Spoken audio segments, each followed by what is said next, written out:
Guys, good morning. Welcome to FYI. For your information, I am Doretta Finance joining you this cold Tuesday morning, guys. It's Tuesday, 23rd of August, 2022, and we are on our way, heading down the road, down the week.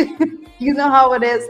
Yesterday we started on a high note. Today we're going to continue with that same energy. Make sure that you do your part. You share the stream because you know that you make this possible. And whenever you share, you make others get the ability to get the credible information. Be part of the conversation altogether. So we invite you this morning to tag a friend, share to a friend, share to a page, share to your Facebook page. Whatever is it that you do, make sure that you do it to the best of your ability this morning. Come on, let us have this conversation. You know what's going on in the news, so much happening right about now. But we are going to be breaking it down as we always do. We're going to be integrating your perspectives into the conversation as we always do as well. So good morning to you, wonderful, wonderful people. I'm telling you, I'm seeing a web being spun right about now out there in the media, and we will be breaking it down. Like I said, so you're going to want to share, you're going to want to stay true, you're going to want to invite your friends and family to join this conversation this morning. So good morning to you, Beatrice. I see you on early this morning. Good morning to you, John Jones, and all of you wonderful folks. Dave Durrell, good morning, Dave. What's going on at your end? Let me know there in the comment section, guys. Let me know if you're hearing me loud and clear. Let me know if I am super clear. Let me know if my voice is sounding as though it's right next to you.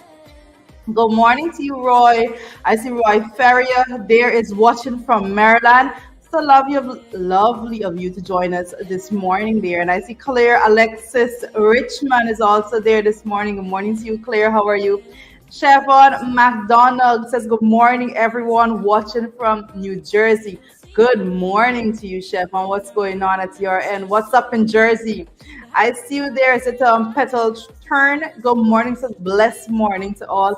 And Ayabo, thank you so much. My technical people there in the background. Ayabo says loud and clear.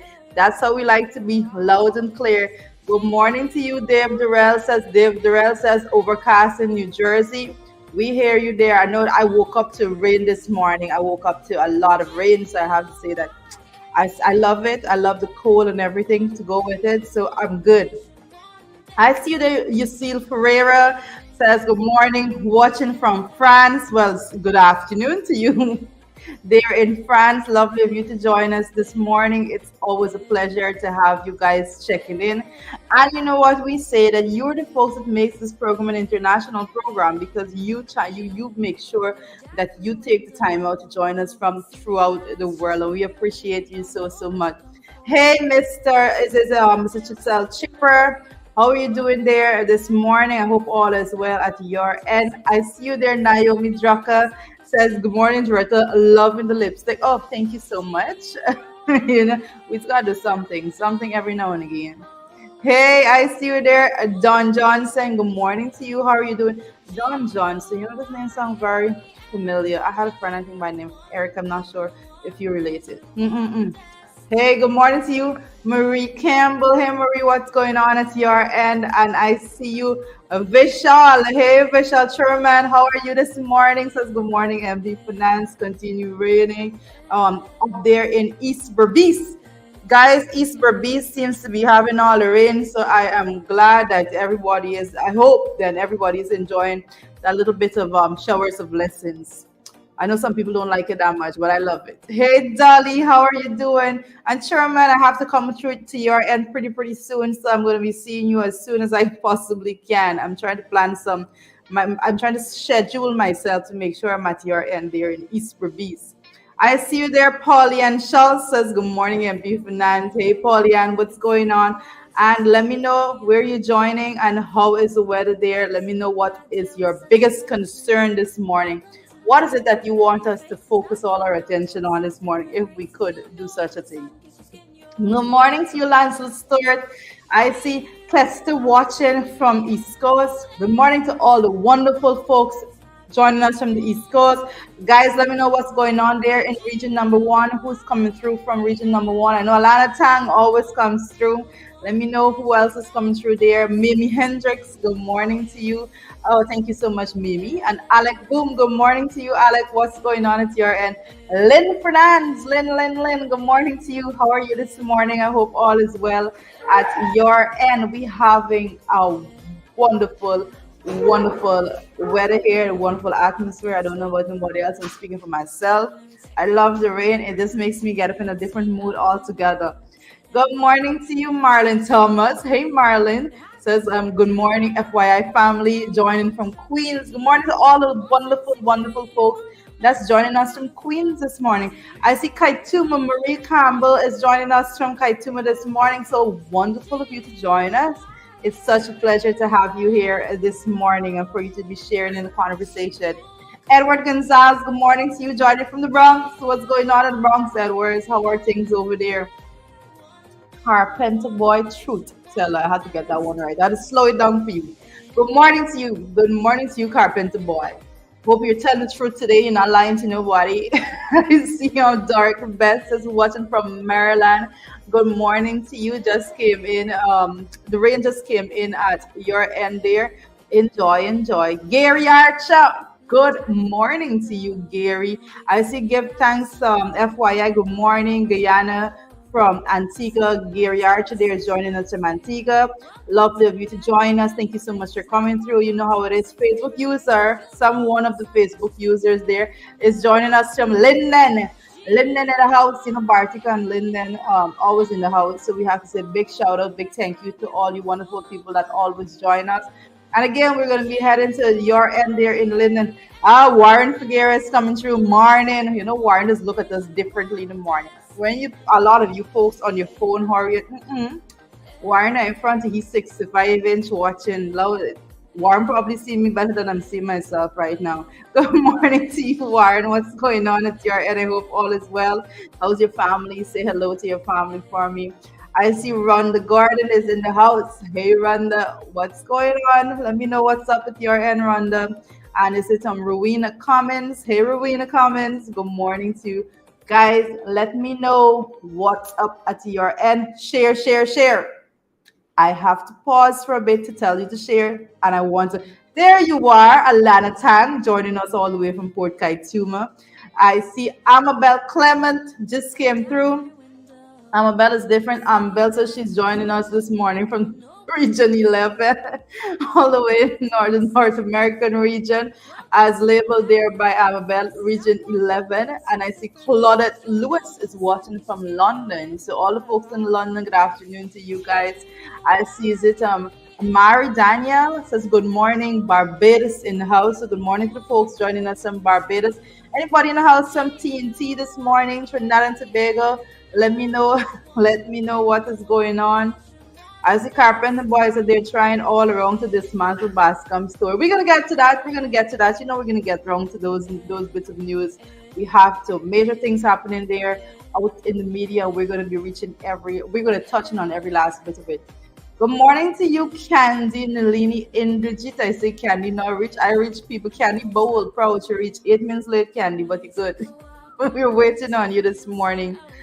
Paul, good morning to you, Paul. Paul, I'm not sure. I'm not even going to attempt to call your second name. I'm not, because I know I'm going to get it wrong. So I'm not going to do that. Good morning to you. It's lovely of you to join us. And watching from Ithaca, Pamela Johnson. Hey, Pamela, what's going on at your end? New Amsterdam seems to be raining this morning, according to everybody there. Polly and Schultz, is raining in New Amsterdam. So we know what's going on there. New Jersey in the house there. See, Ravi is coming through. Ravi Dirup is coming through there from New Jersey. So thank you for joining us, Ravi. And Gavin Shepard also in the house this morning. Hey, Veronica. Veronica, I'm not sure if I missed you yesterday. If you were on yesterday, well, good morning to you. Veronica says, good morning. I am watching from New Amsterdam. Have a blessed and safe day. Lovely, lovely of you to be with us this morning. We are going to be having such an intense discussion today. It's No matter how light we try to start the morning off, we have some very serious things to discuss. So we have to get to the serious business as soon as we can. I see Clifton Smith also there in the house this morning. Clifton says, "Good morning, Sister J. Had a couple nights rest. Had a good night's rest rather. Ready for the day's journey. Be careful on the outside, but everybody should be." So thank you for the reminder, Clifton. We want everybody to be safe. It's crazy what's going on the roadway. Absolutely ridiculous, But we want to encourage you to be safe, especially with all the rain.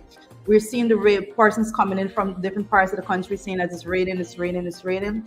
When it's raining, guys, it's even more. It's required more of you to be a little bit more cautious. So make sure that you go out there and you be very careful how you're driving and you're using the roadway altogether. We don't want anybody to be causing an accident or to be involved in any way in an accident. So be careful out there.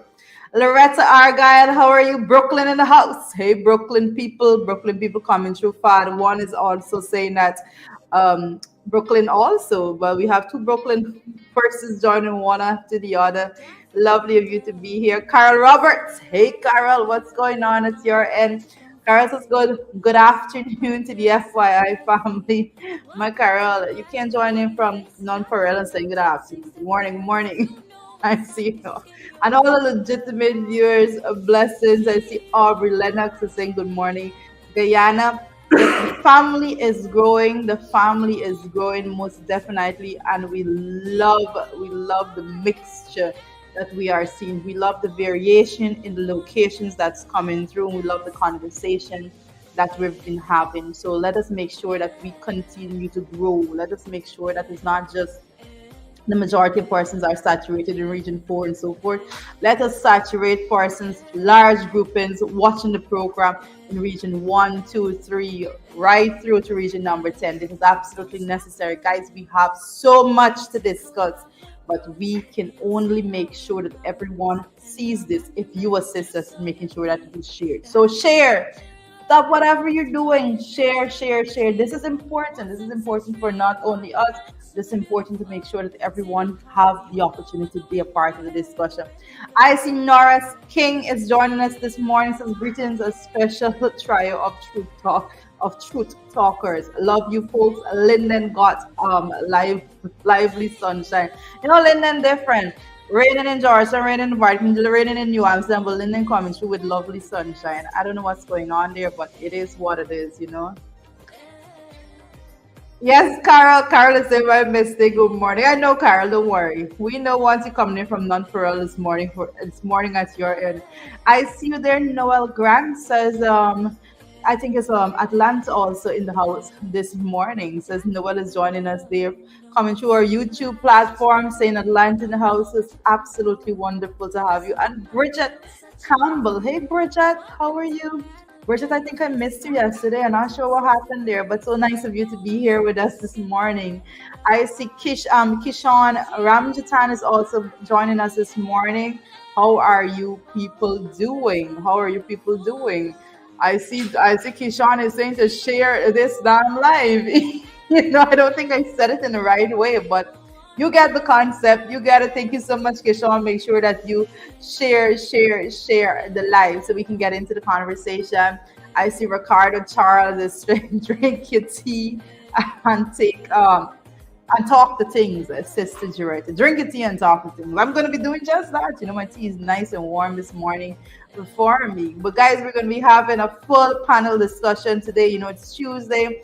We're going to be having a full panel discussion with everyone in the house. So be sure to make sure that you make yourself very comfortable. I see Chris Kippins there this morning. Hey, Chris, what's going on there? I see it's New York. Chris is joining us all the way from New York. And Red Roses. I'm not sure what Red Roses. These Facebook names different. Red Roses seems to be joining us this morning, and good morning to you, Red Rose. It's nice of you to join us. I'm not sure I ever saw you here before. If you were and I missed you, my apologies, but thank you for being here. Roy Bishun says, special good morning, Roy. This is a former classmate of mine. I went to school at Bartic Secondary School. So love of you to join us, Roy. Bartic people assembling. We support each other all the time. So hope you all is well. Hope you're being safe with your job and everything. Hope your family is well as well. Good morning to you, Ingrid Crawford. Hey, Ingrid, what's going on at your end? I hope all is well there as well. And Patricia Wren. Hey, Patricia, what's going on? I hope all is well. I hope all is well. Guys, we're going to be making way for co-hosts to be chipping in, joining in.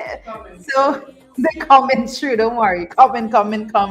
You know how it is on Tuesdays. Tuesdays, you want to make sure that you got your coffee, your biscuit, whatever it is you have it in the morning, because Tuesdays pack. Lyndon Carmichael says, good morning, everyone from Miami, Florida. Miami, Florida in the house. Once Miami, Florida is here, I am happy. I am absolutely happy. It means that you guys are doing your job, you're sharing, because I see more locations are checking in. Good morning to you, Roxanne Andrews is blessed. Good morning, everyone. Hey, Roxanne, good morning to you. I hope all is well at your end. Whatever is it, however is it that you woke up this morning. I know some mornings, as I wake my co-host, let me just give you this a bit of a. I know some mornings we wake up and you just don't feel like it. Some mornings you get up and you don't feel like it. Cost of living skyrocketing, your salary ain't going up. All of the normal stressors in life. It's difficult out there. But I just want to say that in the morning, let us wake up and let us strive to excel. Let us strive to bring ourselves to the point that we are harnessing all the positive energies to go forward in the day, in that life. Difficulties are going to be, they're going to be there. We're going to continue to fight on this front to make sure that we help to bring some kind of relief to all that you're going through from our end. But in the meantime, let me tell you, make sure that you get up and you put that smile on your face. You thank God for life and make sure that you are out and about with that positive energy. It's going to help you so much. So make sure that you are there, call your loved ones and have a wonderful, wonderful morning when you get up early in the morning before you head out. And you're going to be better. Come on, it's going to come. Paul Archer. Yes, Paul, we see you there. Guys, we're going to be welcoming our co-hosts on air, on set right now. So just bear with us as we shuffle things about a little bit. You know how we do it in studio. When you see every single time that lovely morning sunshine comes through on the screen, is because we have more sunshine coming from behind the scenes. So make sure that you are settled in. Make sure that you're settled in. All is well? Good morning. We have special folks joining us this morning. You know how it is. Hey, Beatrice, don't worry. Hi, everybody. Ta-da. Good morning. Morning to Amanda come in. Yes, Amanda's here. So good morning to you, Amanda. What's going on? Good morning. It's Tuesday. It's raining. Come on. I've had a better morning, honestly. No. On the way here, I learned of the passing of one of my old schoolmates, and it sort of threw me for a loop. I didn't know she wasn't well, and it's one of those things that knock you in the gut. Mm-hmm. Our condolences to you and and our family, else, and, but it's we'll pull it together. What's crazy? But what's crazy is like my mother and I had this conversation about her classmates and so on. She's like, a couple of her classmates has died, but not a lot, And I was looking at my class, me being her child. I've lost about quite a few, 8 or 9 classmates already. It's crazy out there, absolutely crazy. Yeah, well, but we'll have to support our family through this time, and we'll deal with it. And those things are difficult, very, very difficult. It is. You begin to feel your own mortality, you know. She's our age, so yeah. Wow. But we will take a deep breath and we will forge on with the program. Good morning, Rhonda Gordon and Gwyneth. Good morning.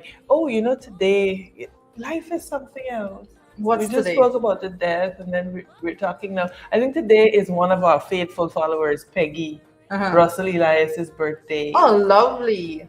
So happy birthday to you, Peggy. This life, the cycle of life, huh? It's so interesting. It's just an interesting dichotomy, you know, and it makes you think though. How do you live, knowing that one day you're gonna come to this point yourself. You gotta prep yourselves. You gotta. What was your legacy? What are you doing once you're alive? How do you want people to remember you? That's it. Because one thing is certain: is death is certain for all of us. And taxes. And that's just taxes. Death and taxes. man, just throw that one in there for you. Yeah, but death is certain for all of us, and from the very first day we take our first breath, that's one thing that's certain. So we have to live our life so that our legacy will be great. That we have a good legacy. And she left a tremendous legacy. She was a wonderful person. Wonderful person. But there's so much going on today. There's a lot going on, and we're gonna be getting right into it. We're gonna be getting right into it. But you know what it is with my tech. I think my notes just reloaded myself. So, so we're gonna get into that. But I think one of them martyrs, but we can rally through. And in the meanwhile, I want all of you to send happy birthday to Peggy. Peggy is one of our faithful supporters and viewers out of Maryland. So just drop a happy birthday, Peggy. Maryland. Yeah. But the Maryland folks always come through, and they're always great. Yes.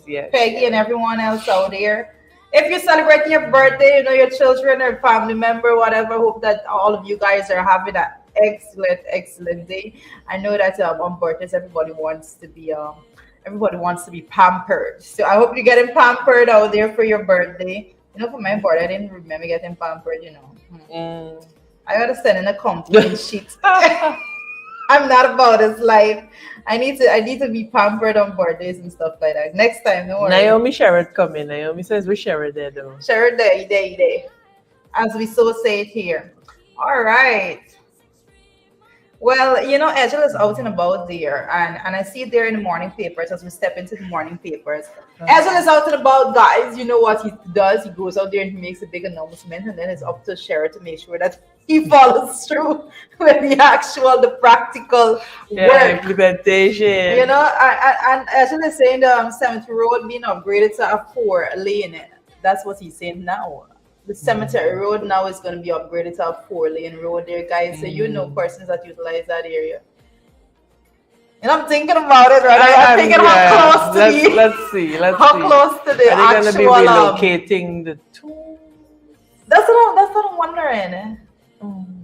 That's what I'm wondering. I guess we'll because see. if you're to go through Cemetery Road as is, right? The tombs are like right there. 4 feet away from the road. It's like right here. And so he probably do an engineering feat. Let's see.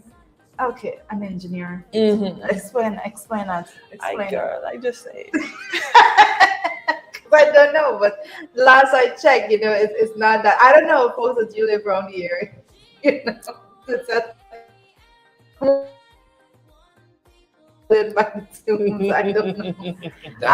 Guys, morning. I'm going to be honest, but that's one of the challenges that they're going to have there because they aren't moving the tombs. As a matter of fact, they're going to be fencing back the cemetery properly, and then they aren't moving the tombs. Oh, so wow. it's either they take up the middle, the parapet, the or they take middle, up the more middle of the avenue. But they aren't going to be moving any of the tombs. That's the news coming out of them. But the other thing too, if you make that a 4-lane, then you still have Hatfield Street as a double lane feeding into a 4-lane. So you have some bottlenecks. All the way. Right? So you have a 4-lane. If they manage to do it. I know high sides, unless they go up. You go like a double road. A flyover. Two lanes at the top. Going down Vicinjon between Hatfield and the other Mandela. The borders there. Yeah. But Hatfield Street has a bottleneck there. Yes, it does. You could make Hatfield Street a 4-lane. I mean, you could too by taking up more departments and so on. It'll be interesting to see this engineering feat that they're going to do here. Very, very interesting. We'll continue to monitor. Yeah. Jarrett is right. I don't want to believe. I don't like the idea of the road going too close to the. Yeah, come on, you know. I don't know. Well, but I pass know. by, you see a relative waving. Close. You see a relative waving. Bite your fingers. I don't know. I know you're so integrated that it's very possible that I have relatives like that are very there. But it'd be very interesting to see there, how they do that. But well, let's just hope that it's thoroughly planned out, because the level of inconvenience will be, already planned. It's like an oxymoron, right? If I can spend Bishop and thoroughly planned out. Let's see. Yeah, guys, as we bring back the comment section there, we're going to see exactly what you guys are looking at and making sure that, I'm seeing you there in the comment section. You have your own. I know somebody says he's an architect. No, let me just pass that comment. Cliff, somebody is saying that Princess Street is also a mess, so they may want to look at that. So, but let's see. I mean, the engineering is. Can achieve some things. Proper engineering. Proper engineering. Let's hope. I don't know. Let's see how that'll work out. But we have to do better when it comes to the situation with the cemetery altogether. Like we have to have a lot of planning. It is simply about investing. You could tell a lot about the country from the way it treats the dead and the young. That's a saying. Yeah. And generally, when you travel, you see how well kept cemeteries are, and it's really unfortunate the state of the Lerpentier Cemetery. Yeah, I don't want to be really unfortunate. I don't want to be dead and floated. Well, that's like opting for cremation. Me too. Yeah. Listen, I don't want to be dead. I have said that I would be cremated as well. There, right? Because there are persons living in that area, right? And you pass there, especially when it's raining heavy and flood waters come up. And the entire place is flooded. And I'm thinking to myself, this got to be a next level of unhealthy. I don't know what. No, but you see, it defeats the purpose. Because in Guyana, you notice that they bury you on top of the ground. And that was because our water table is so high that if you dig the requisite 6 feet or even 4 feet, you will hit the water table. So decomposing carcass can contaminate the groundwater. So that is why we bury people in tombs and you push them there. But then when the Lerpentier gets flooded, the tombs get flooded, it seeps into the surface, into the groundwater, and you're back to square one. And I don't know. Guys, listen, I'm from Bartica. So when it comes to cemeteries, and so we have the cemeteries in 7th Avenue and Bartica. You know how it is; it's very hilly and so forth. So we refer to it as Sorrow Hill. Sorrow Hill, and everybody goes there, and that's where it is. The cemetery in Bartica is well kept, right? Well kept. I kid you not. It's very, very clean and everything. Extremely well kept. You go to some of the small islands, you see their cemeteries are well kept. The tombs are well painted. What is our problem in Guyana? But there's no flooding. It's on top of the hill, a very question. No, I mean you come back to the tombs are there and they're cracking. It is as if there was a skull on top of the tomb for quite some time, a very long time. There was a skull. I was passing my daughter, says, that's a skull. And I said, yeah. And passed a couple months after, the skull was still there. We have a problem, and maybe this is where people somebody died. They think they're going to rest in peace. In pieces. I mean, all over the place. Listen, it's but crazy. No, you see, we may make light of it, but it's a very, very serious problem. Yeah. And maybe the mayor and city council needs help. The British and these people are very good at cemetery management. You see, money is one thing, but cemetery management is a science. It's a thing. Yeah. And so we may have to have capacity building, not only for Lerpentier, so that our cemeteries look a certain way. Not that it's because the dead people can't tell you dead and going okay. Yeah. But because aesthetically. Yeah.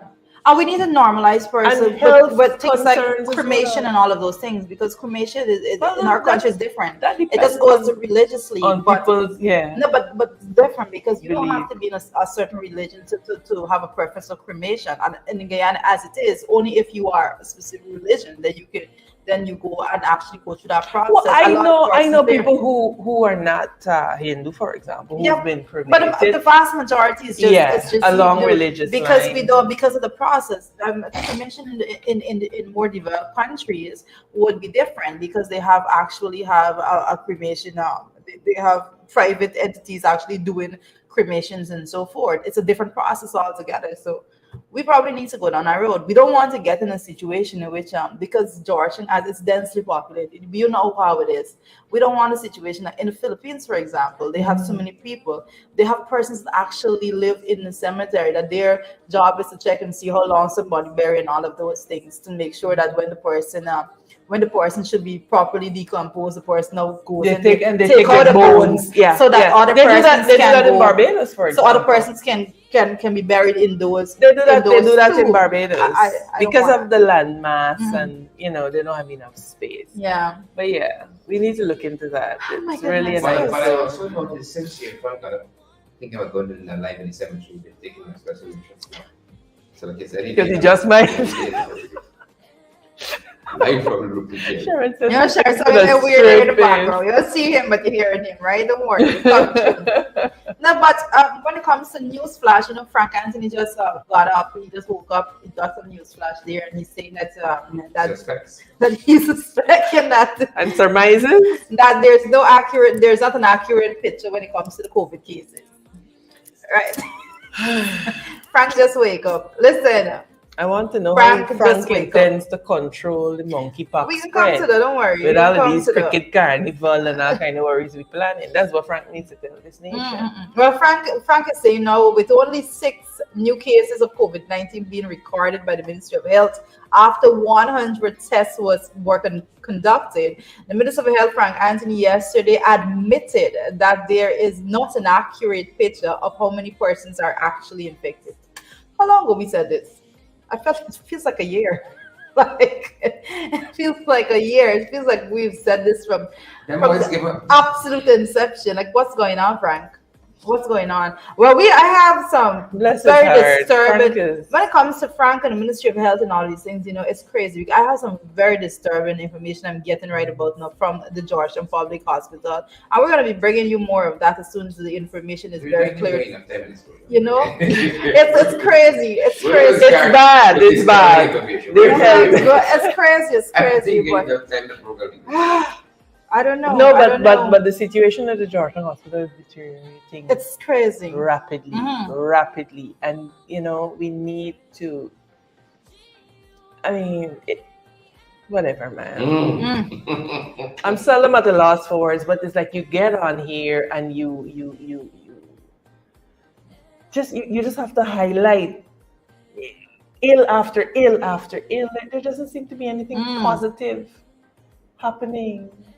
In terms of the health sector in particular, anyway, Frank, do better. You do better, Frank. Do better. It's crazy, but we're gonna ask if he does better. We know it's not gonna happen, but we're still gonna ask for your sake. We can help. Reach across the aisle. Let's help. There's no shame in asking to help Frank. You need. You see this monkeypox thing?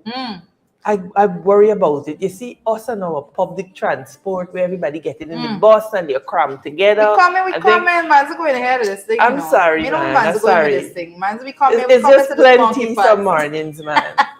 Listen, we told you that once monkeypox was once it was the first case in the Caribbean, in the region, we know that it was gonna be here. It's a matter of when, and it's not a matter of if. It was just a matter of when.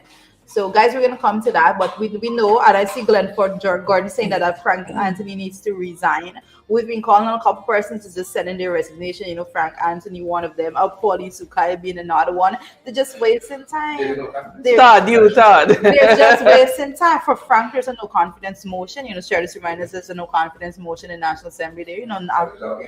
They're talking it.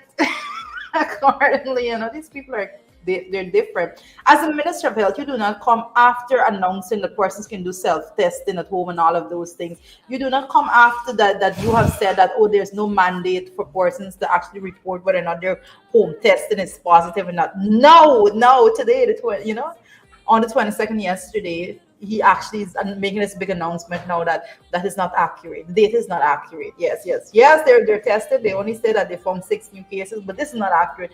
We know this, Frank. Once Frank in charge of this. We know this. We know it wasn't accurate. We told you if you were listening to us, all Frank had to do is tune in every morning at 8 o'clock, and he would have known that it was not accurate. Sherita wants Frank in charge of the census. Guys, we're going to be shuffling around a little bit. We're not laughing because we just laugh to cope. It's a coping mechanism. It's a coping mechanism. We're getting ready to welcome. We're getting ready. So we're going to bring back up the FYI. I don't know what is going on out at behind the scenes, but we know who's coming on. So let us get right to it. Morning, ladies, again, officially. I don't know what is going on. Come in, Sharon. Rock and come in. The sunshine is bright. It's not bright outside. The people waiting on you. Alana thanks that all of them need to resign. Warren coming through with a different. Listen, Warren, you're not going to. I'm not going to be condoning Warren this morning. Warren said monkeypox is different. You gotta keep an eye on who gets to the thing and who does interact with. Well, a very forensic assessment there, Warren, but okay. Warren talking about the contact tracing and everything right now. Warren different. Warren comment different, right? Guys, we're sorry. Sharon is doing some craziness. Monkey behind here, and we he's distracting us. No, but this thing about monkeypox. I'm missing a troll or something. I see people using out the troll. I can't find this troll. I don't know what's going on. Oh, good morning to all the trolls joining us this morning. All the people that don't have anything to do and get up and be miserable in the morning. We just love that you come and add. Troll lives matter. Troll lives matter too. Come on, guys. We're not gonna be. I guess you're big man. But I just want to point out that patient is at the infectious hospital. Yeah, they created space there. The hospital that they cost the AP and UFC for creating. It's a waste of time and money. Mm-hmm. It's really waste of space, waste of this. What they didn't say is what they forgot to say. Brian said he feels shirt putting stuff on his face. That too. Oh my goodness. That too. Morning, folks. Good to be here. Good morning. All these beauties. Oh wow. Yeah. We're making it. That's why you come and make a man. No, you're gone. Where we are. Go right ahead, folks. Morning, everybody. Morning, Parmanan and Ayabo, James, Cummins, and Excellence, Primo, Mario Thomas. Everybody, morning. Yeah. Where we? Well, we're going into the morning brew. Oh, we are? When you come on, it's time for the morning brew. Who is yours? Look what's happening. A Malaysia ex-Prime Minister, Najib Razak, is going to jail. You understand? You can't do the time, don't do the crime. You can't do the time, don't do the crime. Yeah. And he really was a very stern, quote unquote, stern ruler, When we say something, we use these euphemisms, like Mr. Jack was saying, Roger Khan lived overseas, He was overseas. He was abroad. He was abroad. Well, Razak was abroad. He was abroad. Razak was stern. He was stern. He's very stern ruler. Well, he's going to jail now, right? He's going to jail, Not starting up. The moral arc of the universe is long. It's long. Ben Stewart. Yeah. And that's some of what we're seeing on that front. The moral arm is very long. Very. Yep. He was stern. But let's begin to that. Some other things we're following, folks. Am I getting this right? I want to make sure that I am. I don't think. No, I don't think. Yeah. Jamaica, folks. Jamaica has some issues. I think we have too. But it's amazing how these other countries, perhaps through their own census and so on, their studies and so on, can tell us 1,000 a day, 100 a day teachers have left the system. Wow. I wonder how many of ours gone. But you see, we hide data. They track these things and they use data to make their decisions. We, however, conceal because we know that it tells a particular story, and so the narrative they tend to hide data. But I'm sure obfuscate and so on. Obfuscate. I'm sure if you check the numbers, you'll see a very high migration rate between amongst teachers, amongst healthcare professionals as well. And we know to stop the nurses, they try to break up the nursing council so the nurses can't get the documents again. The council alone, they started at Linland with the nursing school. They started there. There's a lot of things happening on that front, and at least Jamaica can tell us, again, because they're tracking these things. It's important to them what's happening in their teaching system. It would be very surprising to see, interesting rather to see what's happening here. So what? Carpenter boys or somebody lies shining like their head. Somebody what? Lies shining like their head. Who could it be? I wonder. We're coming close to the home now, folks. Who could it be? And we were talking about this. You guys were talking about this monkeypox issue. But folks, we were privileged to be the first to put out, well, privileged, quote unquote, this information on credible sources. And since we put out this information that we were recording the first monkeypox patient here, Guyana Chronicle, for instance, if you believe what they print, the Chronicle, they have been saying that this patient, a man who I think is 57 years old, patient zero, he has no recent overseas travel, right, and so on. But some health professionals reached out to us, and they're in doubt that this is actually monkeypox, because they said this gentleman has a condition for some years now, and he's in and out of hospital. It's just that this time when he went, they've diagnosed him with monkeypox. So it'll be interesting to know. And then them saying there's been no history of recent overseas travel. And then they lock him down. I wonder if they're going to be doing some back tracing and that kind of stuff, because he had to come into contact with somebody. To have come into contact with somebody from overseas, who would have traveled recently. So, but the folks are telling us that some of the health professionals, that in their estimation, this is not monkeypox, because this guy has had this skin condition for some time now. So, but there's a country where the folks started the milk was cocaine, so I don't know. It could be. Let's see what happens. Listen, if they. All right, so that's what we're hearing. That's what we're hearing on the credible sources side. I noticed that there is a condition on this panel that words keep failing us. It's just, and now we can do it. That's because issues keep coming. It's a lot. It's a lot. It's not just the issues. It's the lack of methodology to deal with it. That's what it is. It's like you hear about certain things. How do you get to a point? I mean, if this man is to be retested and come back that he doesn't have monkeypox. Who wants 4 lanes of roads through cemetery? Like that. I mean, are they giving us a wink? For forecasting what's going to be happening there? Like killing people and such. Because one of the things I heard attributed to Edgil as a bishop. You see, Sharon car up and Sharon's taking us back. Let's go. Edgil said, because you're just saying how. The issues were coming. As I said, one of the issues by developing a 4-lane. Listen to this. Because during funerals, the road is blocked. Now, I don't think people are going to be too considerate if it's 4 lanes or 6 lanes. Then just pour more people into the road. Unless you got police and so on. Traffic control. I mean, let's take Region 5 and their horse racing as an example. We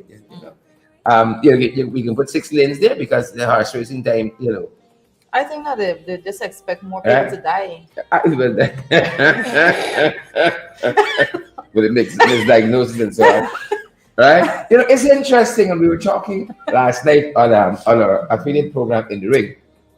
Because people reach out to us all the time with these stories, and we can't type fast enough of this young man who is almost took him to the Georgian Public Hospital. He's from Bartica. It was an accident there. Entered him as a patient after waiting whole night to get him admitted. Finally got him admitted early in the morning. Left to go home and come back to visit her nephew. And then they said they have no patient by that name, and then kept insisting. Somebody suggested that they checked by the American hostel. They went there.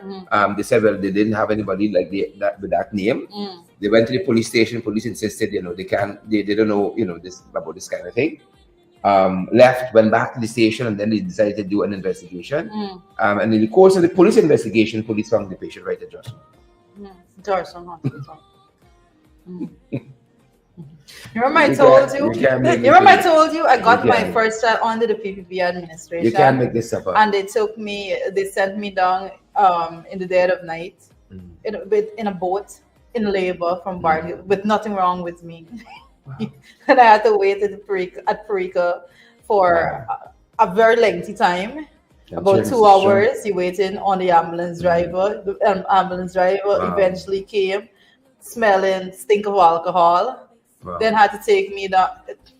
Listen, what people in power is different, but we're getting more reports when it comes to the hospital situation, because I know that this particular story, I know we're going to be covering it later on in other programs, because we're getting reports that the woman took a woman's son. He had a mental breakdown, and she took him to the hospital. And when she went back to see him, she met him battered in the hospital. But we're gonna bring more on that because that one's personal to me. Yep. Wow. We're gonna get more of that. So there's that, and amazing. As we said, that's amazing. That's a characterize it.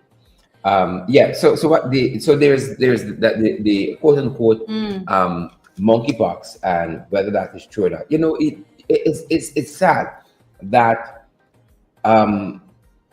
the administration rate is so low on integrity and honesty and so on, that so many people are in doubt. Yeah. And then when you see some other stuff playing out on the national scene, that reinforces you can't trust nothing. The police say, Frank said, right? Frank still didn't tell us about this Sputnik V. I'm still hung up on that. Yeah. Remember, we asked a lot of questions on Sputnik V.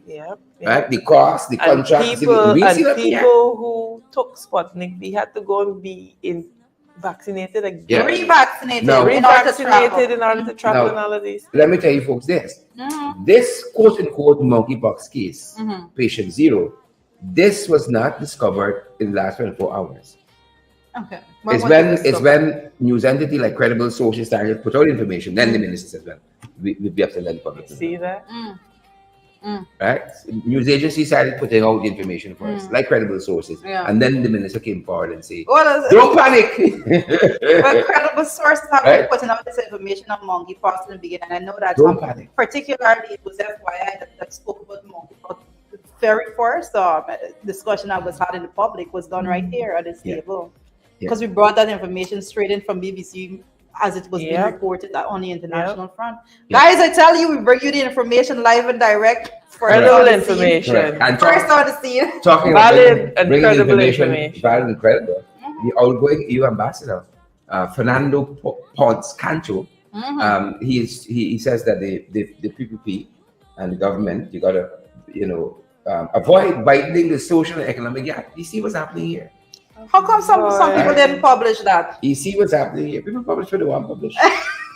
And there's an African proverb that says, until the lions have their own historians, the tail of the hunt will always favor the hunter. Yeah.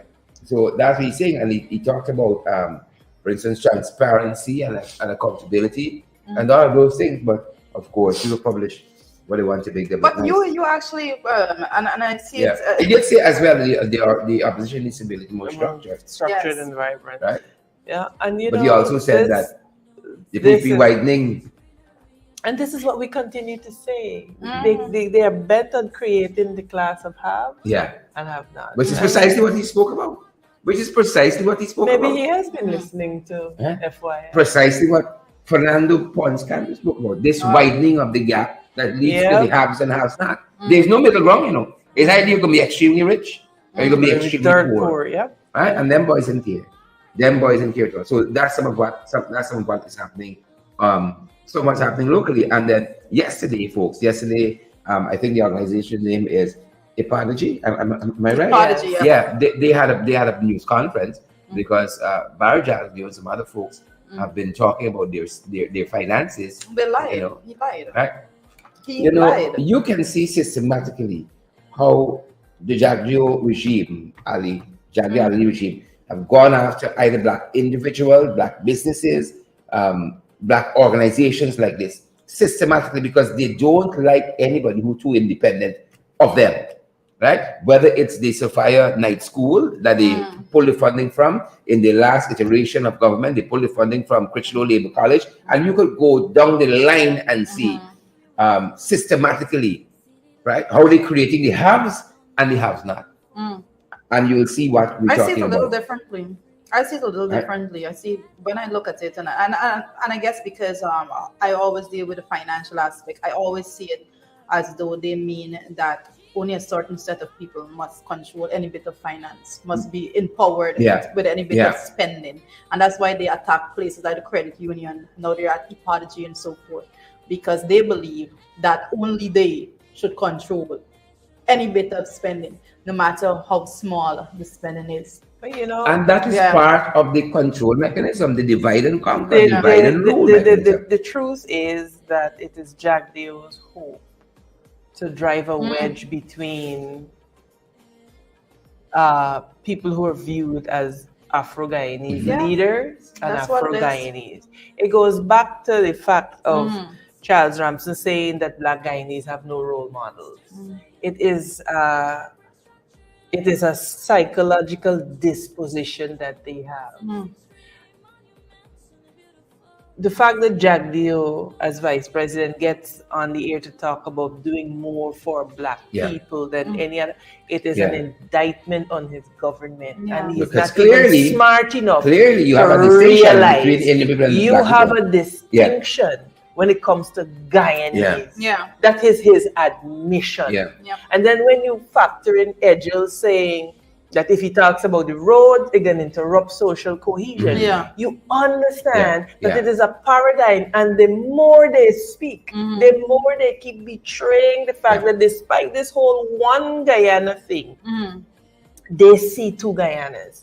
And they engage Black people to the extent that they engage in tokenism to say, yes, well, window dressing. Same thing. And when you talk about it, they deem you racist because they prefer for you not to talk about it. Well, like we say here in FYI, we will continue to talk about it. You see this issue about race?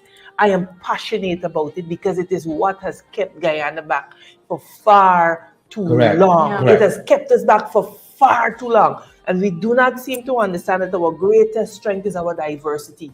But when you have a government, and history shows you, Sharon and Joretta, when you multi-ethnic, multicultural society, you govern in one of two ways. Either through consensus and inclusivity or through domination and control. And everything, and I said it here last year and I said it again, if you're to draw a table, domination and control, inclusivity, and you're to map the actions of the PPP, you will see 98% of it is based in domination and control and not inclusivity. As a matter of fact, this whole issue of apology came up because they had a conference on, and the theme of the conference was something about the apartheid state, assessing the emergence of this apartheid state. So they took exception with that because, of course, government is funding apology. How dare them, right? Talking about I'm trying to remember the phrasing. If you smart folks remember what the phrasing of the conference was. Resisting the emerging apartheid state. And to demonstrate that apology is wrong, here is the government talking about, if you keep talking, we can take the funding from you to disprove the emergence of a apartheid state, to disprove this theme that the conference is going to be about. They say, well, if you keep talking, we can get to start looking into the spending, and we make it. As a matter of fact, they said they applied for more funding because they want to do more. Isn't this the International Year of People of African Descent? And all it's that? A decade of people of African descent. And it's so funny because I look at people like Paul Prasad and I love monitoring the comments because it really does indicate the comprehension deficit that sometimes happens. He is asking how much money on salary, travel, how much reach the ordinary people. Ipadaji held an entire press conference. I would like to know the story about the Indian Arrival Committee. No, there's a whole nother story, but hold on a second. If and that's this is why you see misinformation permeates our society. And this is how you know that people are not genuinely interested. Yeah. People like Paul genuinely don't want to come to the knowledge of the truth. Because Paul should have gone on the website, on the press conference yesterday and hear how these people broke down their financials line by line by line. And Jack Dio was wrong in his characterization of the thing. They explained what they do with grants and all of that. And when it was finished, it was very apparent to anybody that wanted to see that Jack Dio was simply dog whistling, and this is what he does. Jack Dio knows that when he says something, people like Paul can pick it up and run out and back it without checking to see whether it is factual. And you know that it's like to put me into trouble for this, but me, I say it. No, but you see, Paul is intellectually lazy. No, but the thing is, he's not interested in that. People like Paul Passad is not interested in in the fact, right? He's interested in making sure that he comes on and just discourse nonsense. He's earning a salary. Right?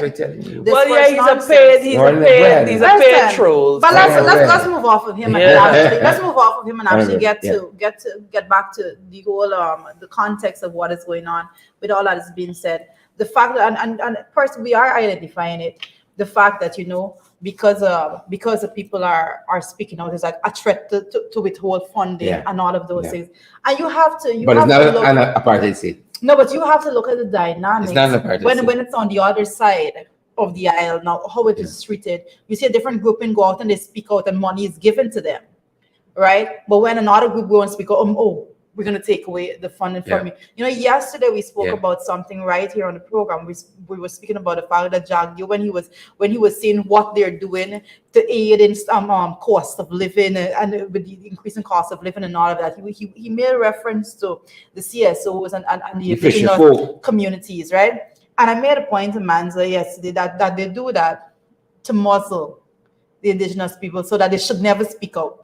And you would remember very clearly it was none other than Narayan Singh that was video telling the people, when they do this, they expect gratitude, gratefulness. I think that was the word that he used. Expect gratefulness from you. And you have an understanding of how they intend to govern. They intend that once 5 cents is dispersed in your direction, that's supposed to be enough for you to say, thank you, master, continue with whatever it is. Recall the housing minister when a certain lady spoke out against the treatment. It's crazy. The housing minister got the she's ungrateful. She was given a house lot. This is the paradigm. It's their land. This is the paradigm of the people who are governing. You are ungrateful because they give you a house. And the lady had to, however she saved it from whatever. It's not a condition. She was entitled as a citizen of this country. And paid for her house lot. But the minister's utterances betrayed their governance paradigm. Betrayed their governance paradigm. And as Sherry keeps saying, Jack Dio thinks he's smart, but he's not smart. You are objecting to the theme apartheid and threatening to withhold funding as if that is not the embodiment of what apartheid was about. I mean, the very thing, listen. The very thing. You start talking, all right, we come and look at your finances. But I think they're not prepared for the 21st century. Sharon, what person needs to go away with from the press conference? The press conference was a direct response to what he said. And if you were to look at what he said and then look at the press conference, you realize that he blatantly lied. He lied. Let's not move from that position. He blatantly lied. He went like a compulsive liar and told a lie that he knew was a lie. The man is like he did that to who? Sue? So we know that he is a liar. We have established that. We've established that. You know what I'm saying? We are living in such a divided, racist country. But you know what bothers me about it? Look at, for example, emancipation. they withheld funding from AGDA to fund emancipation. And you mean to tell me nobody that supports them got the dignity and the strength to come out and say no, that is wrong, because Afro-Guyanese are a part of this nation. This one In fact, as Dr. Nigiki pointed out yesterday, it was the coffee resistance that light the spark for resistance in this part of the world. So Afro-Guyanese, and there's no if or but about it. When you look at the labor that was contributed to build this nation, and you mean to tell me there's nobody with it? Mark Phillips can't stand and say, no, this is wrong. You must fund AGDA. They need to take several seats and not come to people to talk foolishness. At the press conference, it was none other than Vincent Alexander that he made a statement there, that it just like he stepped back and said, yes, this is something that young people need to know. When he said the Parliament building, when he said the Parliament building were built by people that are yet to be paid. All right, built by African people that are yet to be paid. Because rapper Irfan went on the international stage and made and this is what I talk about. The hypocrisy. Went and talked about that kind of respirative. Rapper. It's Paul Boy. But folks, a lot of things happening, and one wonders, if Jack Dio them so smart, how come this country looks the way it does? Don't take our word for it. Just yesterday, South News wrote about corruption scandals, plural. Wondering what is the next one? It's from day one. We've been lurching from what we sauntering, we lurching from one scandal to the next. How you like how this country looking, and the one that we currently consume with. Yep. This is the one. Why listen? The fucking fat man will put on bulletin for. Apologies there. Sorry, I will get ahead of myself. Go ahead. Get ahead of yourself, sure, there. But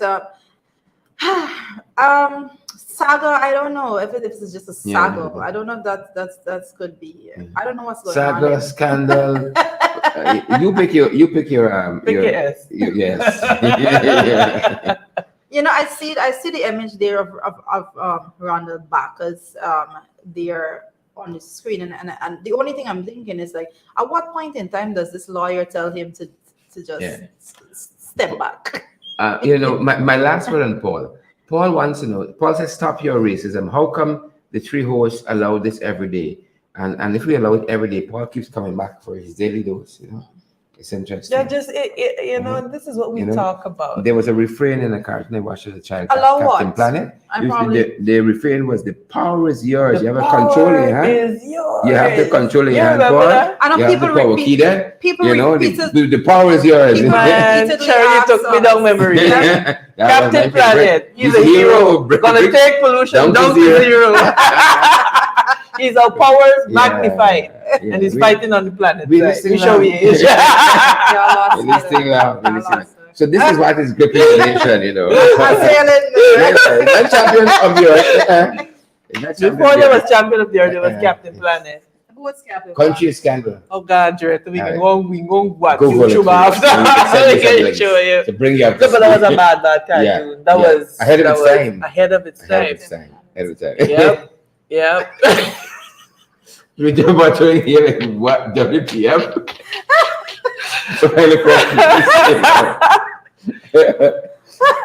More. What kind of practice is it? Okay. So this coping the Bascom saga scandal. Who's Bacchus' lawyer? Who's Bacchus' lawyer again?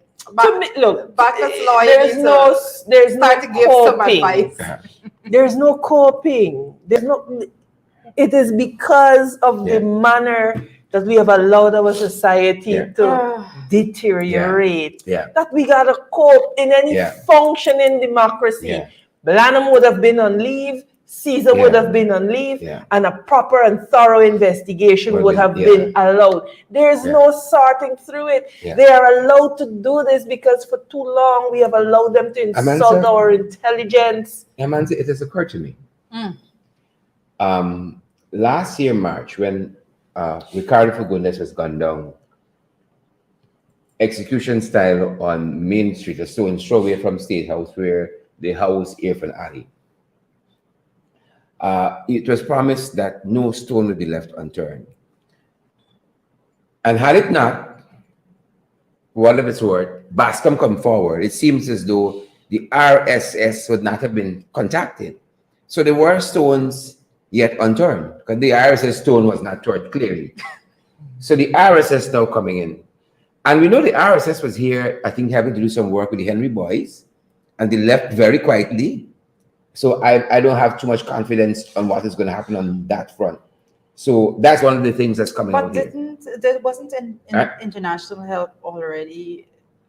Exactly, because the Commissioner of Police acting said, well, Blanham, I think it was the crime chief, when Blanham said, little did Bascom know there were international investigators here, and they had some, he said, use a word, they had some good leads or something of that nature. But I think Nigel Hughes clarified the extent to which the international help was being sought.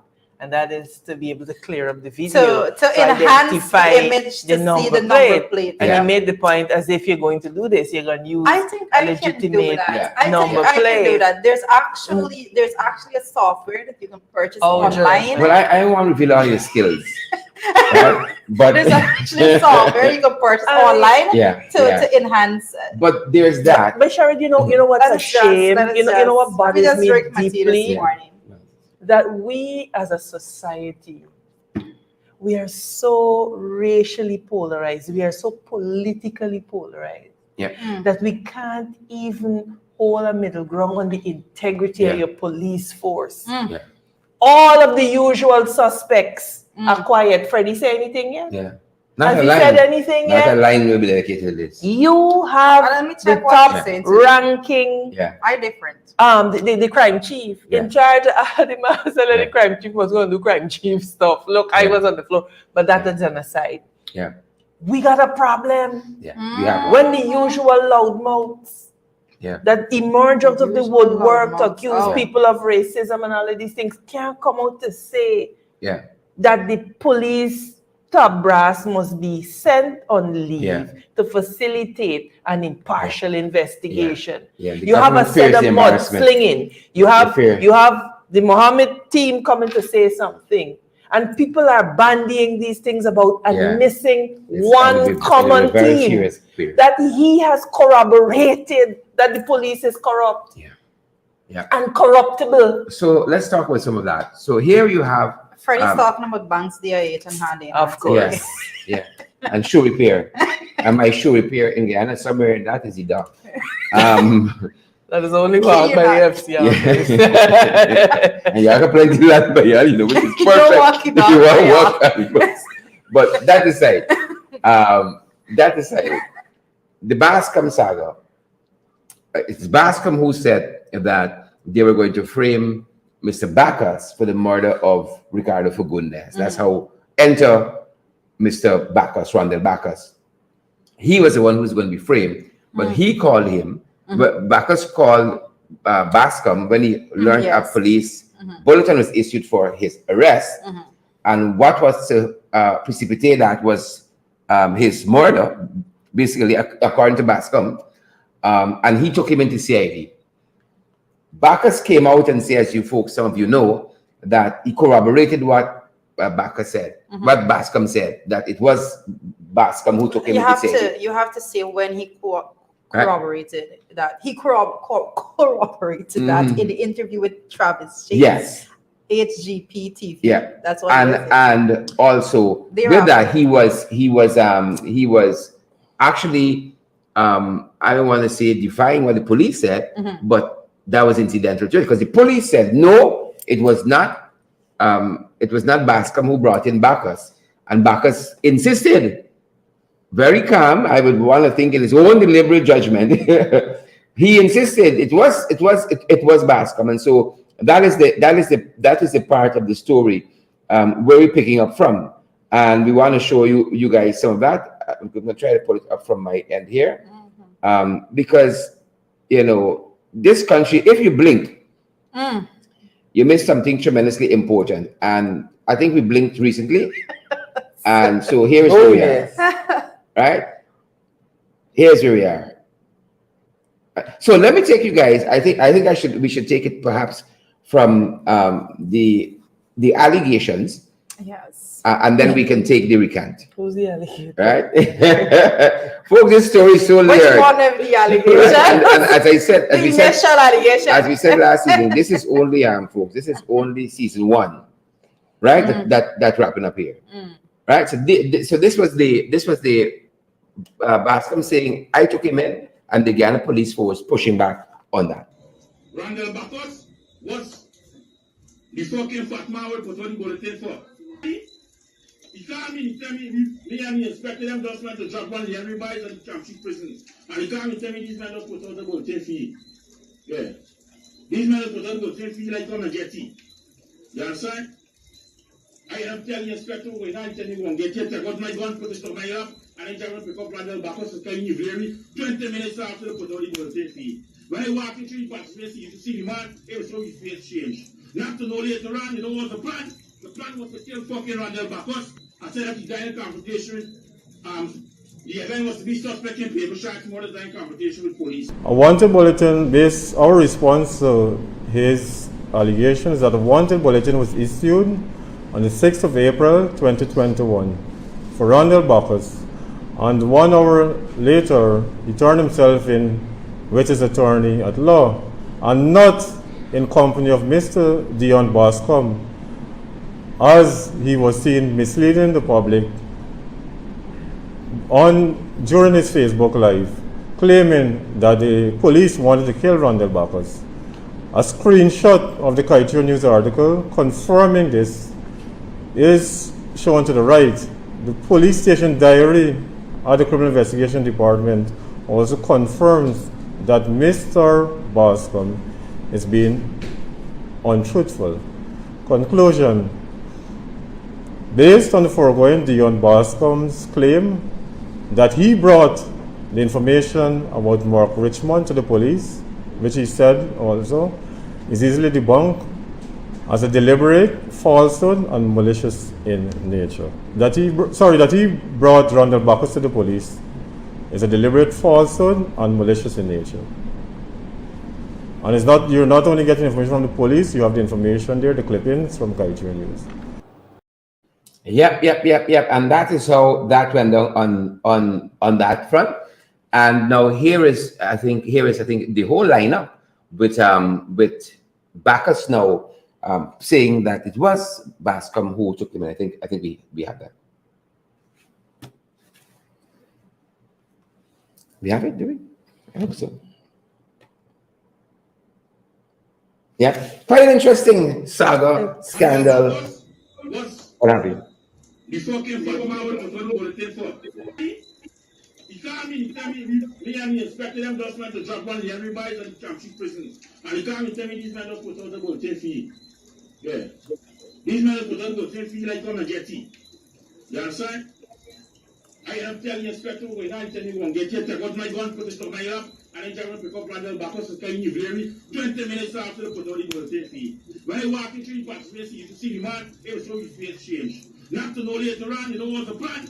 The plan was to kill fucking Randall Bacchus. I said that he died in confrontation.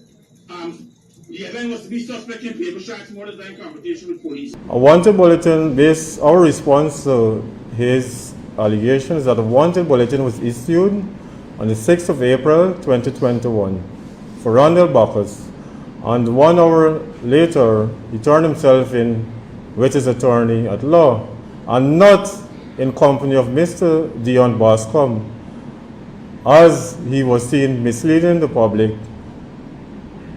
during his Facebook Live, claiming that the police wanted to kill Randall Bacchus. A screenshot of the Kaitier News article confirming this is shown to the right. The police station diary at the Criminal Investigation Department also confirms that Mr. Bascom is being untruthful. Conclusion. Based on the foregoing, Dion Bascom's claim that he brought the information about Mark Richmond to the police, which he said also, is easily debunked as a deliberate falsehood and malicious in nature. That he brought Rondell Bacchus to the police is a deliberate falsehood and malicious in nature. And it's not, you're not only getting information from the police, you have the information there, the clippings from Kaitian News. Yes, our apologies there. We actually, apologies there.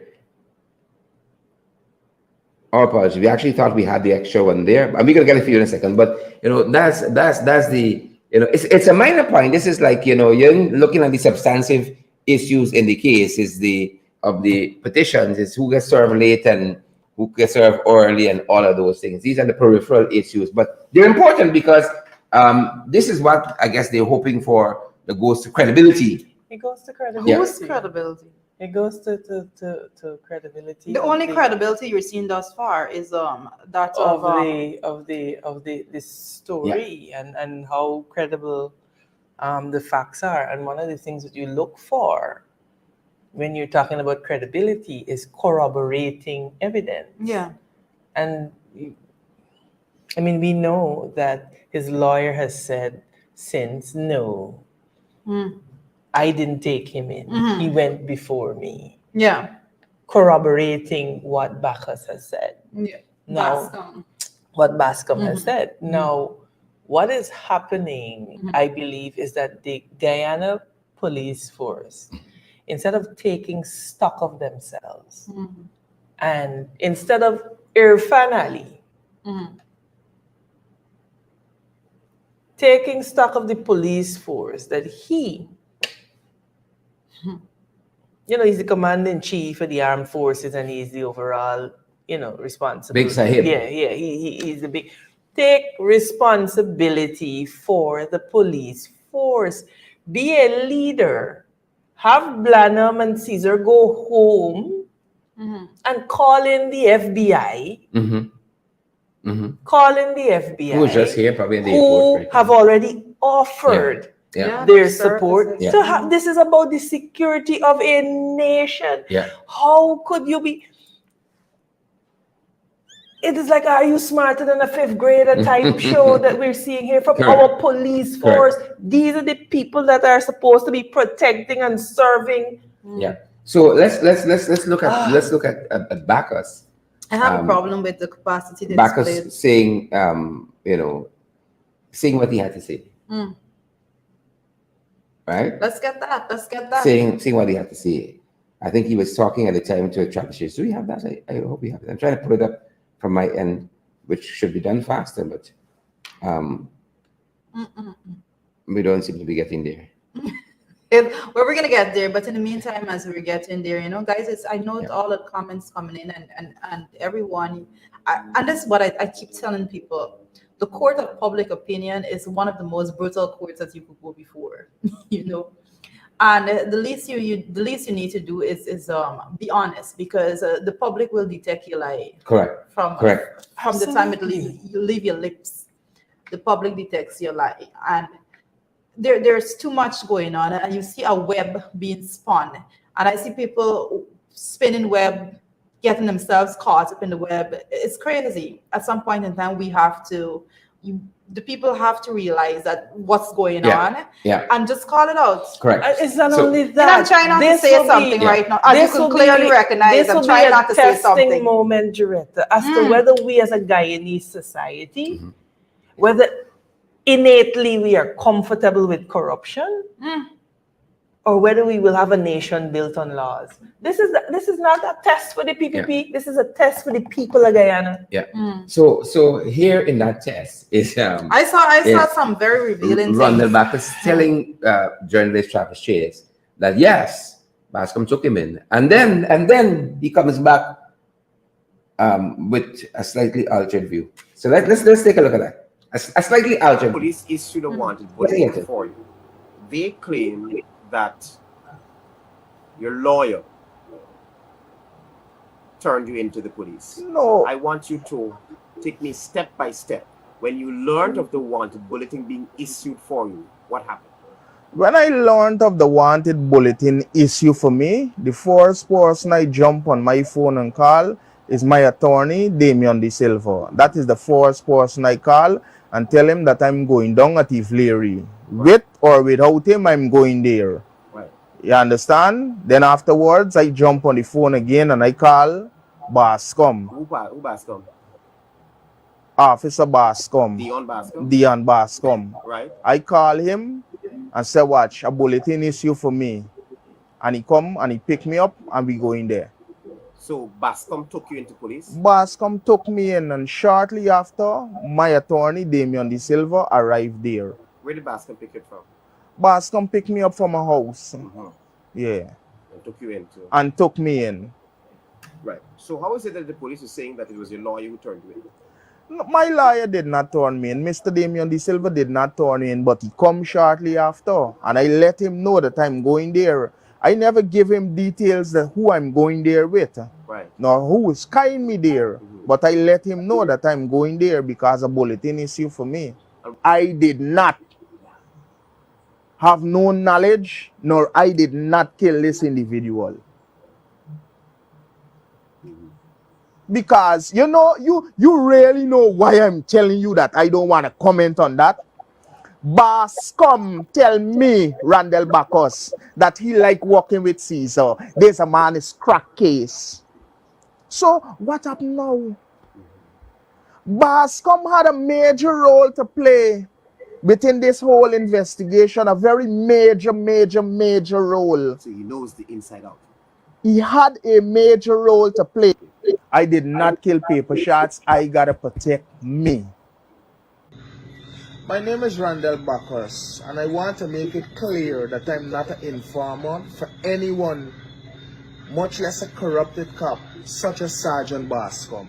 Sergeant Bascom was a regular visitor at my home, whereby he would join me for a meal, and he would sit down and tell me certain illegal things, what he was doing while he was conducting his duty as a police officer. I did call Sergeant Bascom to take me to Ifleary because a bulletin was issued for me, but it's my lawyer that presented me to CID and stood by my side right through all the time.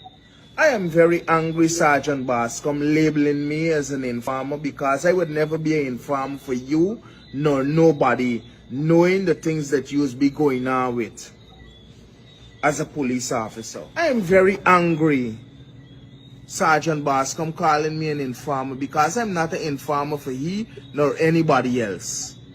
I am doing this Facebook post because I feel the truth must be heard, because Bascom is a very corrupted cop. I am an ex-prisoner. I'm not no stranger to the police, and now I'm living a good life. I was released from prison in 2019 for good behavior. I am really annoyed over the last week. Sergeant Bascom is trying to destroy my life and the reputation of the Guyana Police Force. Sergeant Bascom is a dangerous and dishonest police officer, and he should be in jail today. I does not trust him, and he's not a police officer to be trusted. Sergeant Bascom confessed to me and tell me a lot of things. And he know that I got knowledge about a lot of things, a lot of crime that he has been committed, such as bringing out marijuana from the narcotics branch at Ifleary and other stuff. And he know that I know, and sooner or later he would have killed me because he realized that I know too much. Bascom, you confess to me about a lot of things, Rods. You confess to me about a lot of things. Removing drugs, bringing out marijuana, supporting your rich friends, taking revenge of them. I know things about you, and you know that I know things about you. You know that I know a lot of things about you. And sooner or later, you would try to get rid of me. You know that I know things about you. When somebody is an informer and know these things about you, what would happen to you? You would be in prison. You aren't to know you ain't gone in prison yet, and you claiming that I's an informer. And I know these things about you. I know a lot of things about you. You sit down and confess to me about a lot of things about you.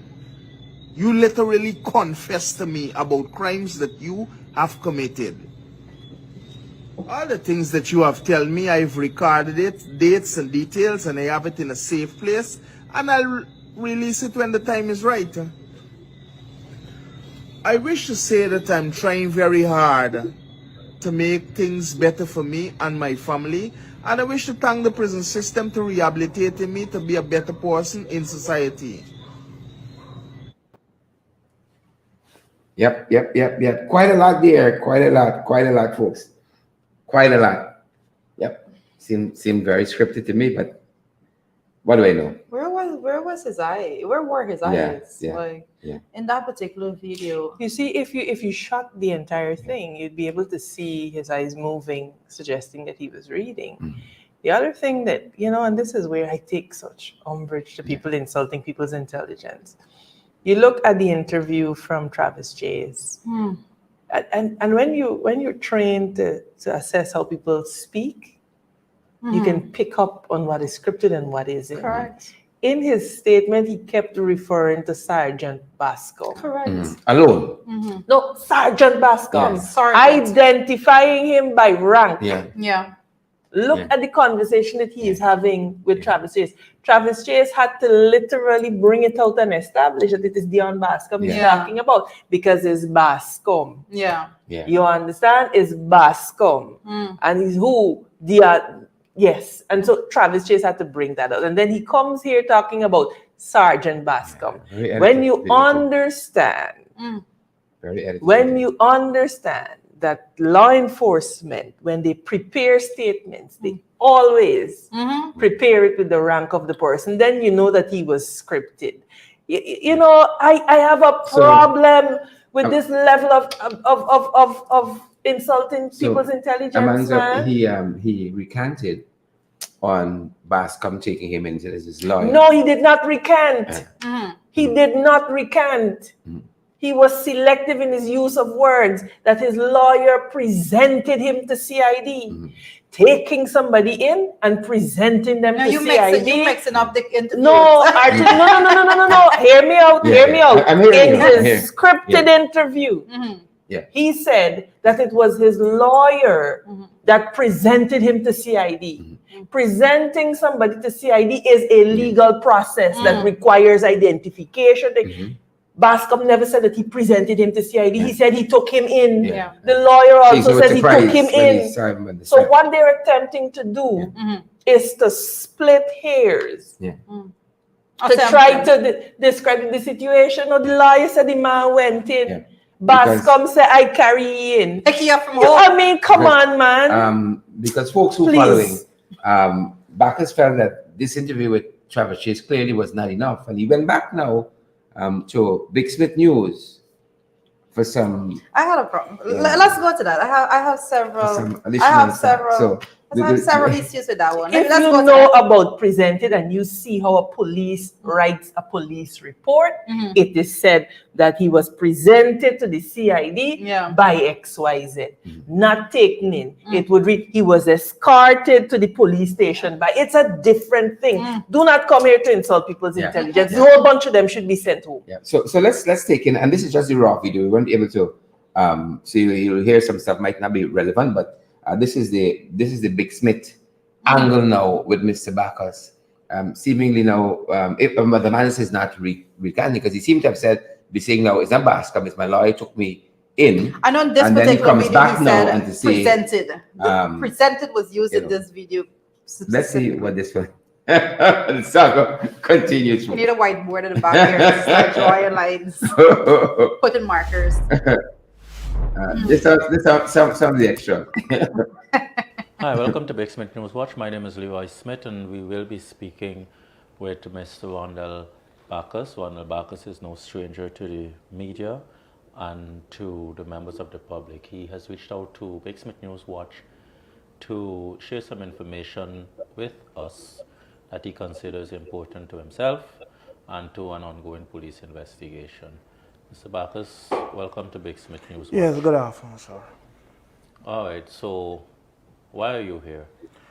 Boss, why did you reach out to Big Smith News Watch in the first place? Because we've seen you elsewhere over the last few days. So why are you here today? Why are you at us? I was arrested for an incident that happened, right? And the police locked me up. Now, at the end of the day, the police got a work for do. And is this the same issue with the Paper shots investigation? Okay. Yes, I was arrested for the paper shots investigation. At the end of the day, the police got a work for do. I was locked up for 3 days, right? A police sergeant by the name of Mr. Bascom would have taken me. What Bascom? Dion Bascom, right? He would have taken me to Ifleary, right? Shortly after, my lawyer, Damian De Silva, arrived and presented me to CID ranks at Ifleary. I would have kept at the lockups for 3 days, right? Now, at the end of the day, the police got a work for do. They got a right to run their investigation, so forth. Now, that is water under the bridge. That done passed, that done gone. I had to go through what I had to go through.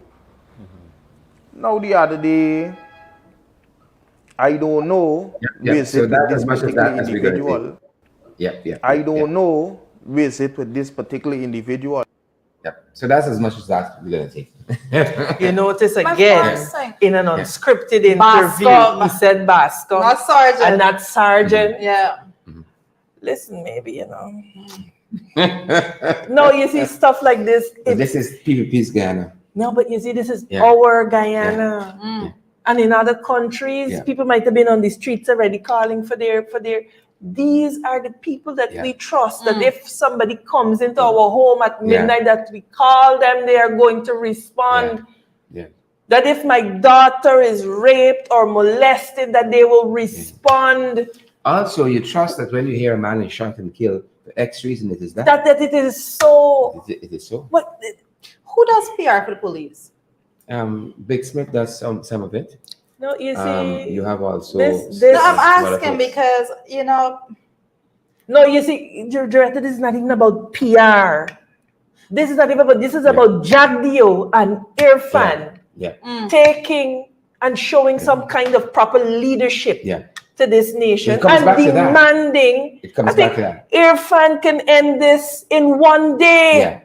Yeah. by Because. saying Blanham leave. Yeah. I like Dickens leave, Caesar leave, Yeah. bring in the FBI, Yeah. have an investigation in one day. Irfan Ali can take action and restore the public's confidence in this police force. Which is badly Instead, needed. he is allowing This this show. shit show. Yeah. I'm sorry. Yes. Instead, he's allowing this show Yeah. to continue. And you know what it does? It empowers the criminal element. Yeah. Because you have a home. you are speaking as though these people have the power to call in their friends. You understand? No, I'm You're not speaking as though asking these them to people call in their as though friends. these people have the power to discipline people Well, that they are have- friends with. They have the power to do it. The problem is that they care more about their friends than they do about the people of Guyana. Mhm. This makes our population vulnerable. It means that all the thugs who want to rob and rape and thief feel emboldened to do that because the top brass is caught up in this miasmic display. Yeah. There's one thing that's clear. There's one thing that's clear about everything that is going on right now. And I listen to everything that Bacchus in particular is saying. And I listened to him over and over. Every single last bit that he said, I went back and I listened to it over and over. And there's one key thing he keep referring to is that his biggest concern seems to be him being labeled as an informant. Every single interview, every single time he speaks, that is his major concern. Him being labeled as an informant. There's one thing So if he wasn't given that label, he would have still been quiet and honest. that's what I am gathering It from is apparent to me. But my thing is, one thing is clear. Is the relationship and the friendship that has been brought to the public, like what we suspect and we speak about all the time, but the relationship between the criminal world and the powers that be. And that is the problem that we're seeing right now. attempting- So they can't discipline anybody. And It seems like the powers that be is more fearful of the criminal world than the criminal world should be of them. And that's what we're seeing on full display right about now. Because the major concern is whether or not people in the street sending for you as opposed to whether or not the police sending for you. And then you have the two warring factions that are saying, no, you corrupt the police force more than I corrupt the police force. And the theme is that our damn police force is corrupted and corruptible. Well, Jack Dio says that doesn't keep him up at night. These warring factions. Because Jack Dio don't care. Jack Dio got armed guards around his house. He is safe and he is secure. The man on the Georgetown on the South minibus is who got to be subject to the pickpockets, to the people coming to rob them, to the people coming to molest and rape their girls and the boy children. It is a problem. It is a problem. And right-thinking Guyanese have to start standing up for this, against this nonsense, man. I would have expected So the journalists that always have something to say to be calling for the resignation of these people, or at least proceed on administrative leave. So listen to the priority now. Here's Mr. Jack Dio in his press conference on Friday, not saying that people will not take the image of the country or the view of the people of this country, but they will not be allowed to taint the image of the PPP. This is Tamish Jagmohan, Roger Khan, all of the cook up here now, and also Ashruddin Mohammed, because you have now Bascom who's moonlighting for Jagmohan as an armed guard or something of that nature. You have Mark Richmond who works for Ashruddin, who is one of the suspects in the murder of Paper Shorts, and the whole web goes on. This is last Friday, Mr. Jack Dio's press conference, disowning his friends. Tamish Jagmohan, Ashruddin Mohammed, and Roger Khan. It's going to come? I think it's going to. Eventually. Roger Khan is abroad, and the two others. From the top. Tamish Jagmohan, Ashruddin Mohammed, and Roger Khan. Roger Khan was abroad, and the two others were busy making money too. They were working, making money. Their concerns do not preoccupy me at night. Their concerns, the concerns of ordinary people and the people we looked at in their faces, people of every race, every walk of life, those are the ones that drive us to work hard every single day to change this country, not the concerns of these individuals.